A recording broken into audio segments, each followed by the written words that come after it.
Looking at the Cutech 13-inch planer. Now this was sent out to me to review, but rest assured I'll give you what I like about it and what maybe could be improved on this model. But what's key to know is there's actually 3 sub-variants on this. There's a 12.5-inch single speed with straight knives, and then you can jump up to a spiral head that has a single speed, or this one. It's a 40800H, and this is kind of the cream of the crop. It's got a 2-speed gearbox as well as that 13-inch spiral cutter head. And just look at those offset rows of carbide cutters on this spiral cutter head. That thing is just gorgeous. And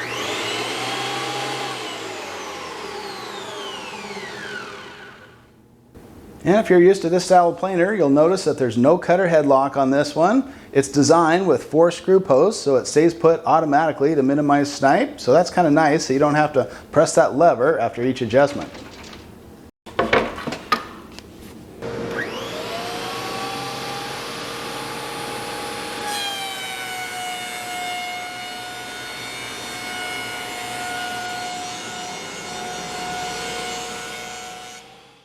So with the standard 4-inch dust collection hose attached, there's just a sprinkling of little chips on the infeed side and almost no dust on the outfeed side. So far the dust collection looks pretty good, but what impressed me even more is just how glassy smooth the surface is.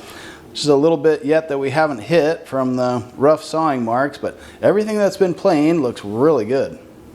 Little to no snipe on this model, and if you are experiencing any, just slightly raise up the far edges of the infeed and outfeed table, and that should solve the issue.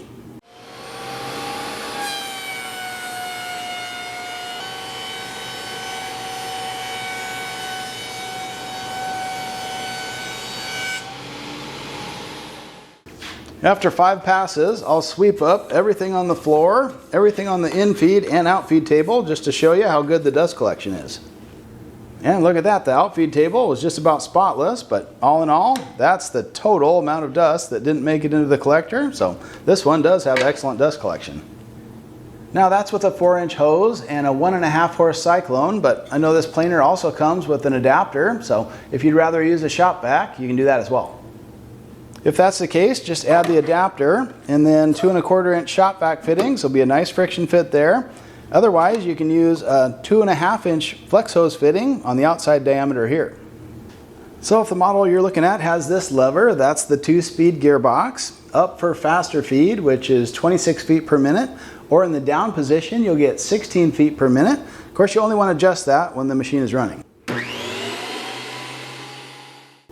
Now, while this 15 amp universal motor isn't exactly quiet, I would say that using a segmented cutter head like this, once you're actually planing boards, it does put out less sound, and I think the quality of the sound is just a little easier to tolerate in the shop too, so that is something I appreciate. Now, as far as power, I didn't notice any bogging down with this one, and that had been a complaint with my DeWalt 735. Now, I should clarify that with straight knives, that 735 did just fine, but once I upgraded it myself to that Helix cutter head, I noticed that it would occasionally blow the thermal overload switch. And I can't fault DeWalt for that because it wasn't really set up as a helical head. But this one actually comes with the spiral head and the motor has no trouble handling it. So I think for most people that just want to jump right into their woodworking projects, this might have the advantage.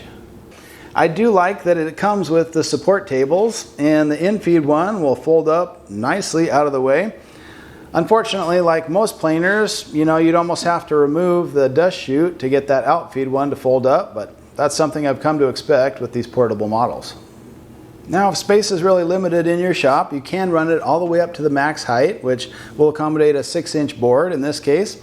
And your outfeed table will flip up at least partially, but I like the fact that that's spring loaded, so it will stay up without a bungee cord or anything silly like that, but just optional if you want to take the time to run that up to full height. And the support tables on this one actually feel really sturdy too. There's little reliefs formed in here to, I guess, decrease sliding friction or make sure that sawdust doesn't interfere with the accuracy of your cut, but these are really high quality tables. The handle placement is well thought out. You've got grips down below or up top, depending on where you're positioned, but it's surprising how many times they just omit that on a design, but I think they got that right. Nice metal construction on this, and I would say that the fit and finish on this, the pictures online really didn't do it justice. I was wondering if it was going to look sharp or kind of funky, and this actually has a great looking finish to it. I love that black and green combo. Another positive for me is this depth selector stop. Now this has far more selections than on a typical portable planer. The minimum you can go to is 1/8 of an inch, and then it steps up to 1/4. And from 1/4 all the way to 1 3/4, it has stops at every 1/4 inch. So really, anything you could possibly want to plane, it's got a predetermined stop set for you. So that feature I really like, and in fact that depth stop is missing on my large PX20 planer, my 20-inch full-size planer. And this is probably one of the better stops I've used on any portable, so that's a good feature. And then as far as negatives, I really only have 3 on this planer, and I would classify them as pretty minor. The rollers on top, as with any planer, I really don't care for rollers. It just tends to let the board slide off on you, and you have to kind of quickly catch it. Or worse yet, if you have 2 stacks of lumber that you're working, if you move one board, it'll actually slide the other stack. So just not my favorite, and I think on most planers we do better, instead of rollers, just to have a low friction sliding surface. Second on the list of negatives, it can be a little tedious to lower the cutter head all the way down, but typically I'm just working in the 1/2 inch to 1 inch range, so really not that big of a deal.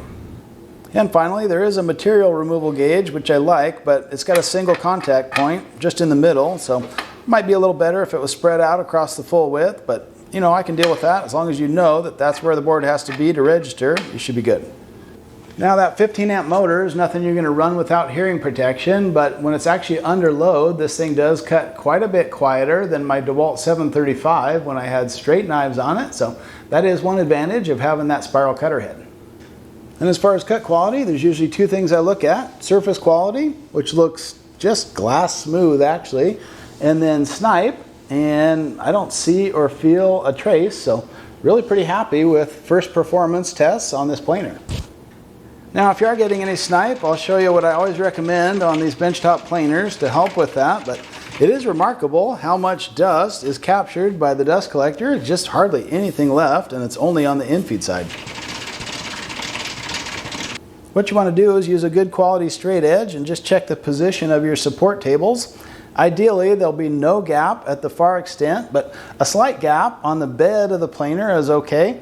Maybe enough to fit a 20 thou feeler gauge, but if you set it up that way, honestly, you won't have any snipe to worry about. And this is how my support tables came from the factory, so they were just spot on. I was really happy with that.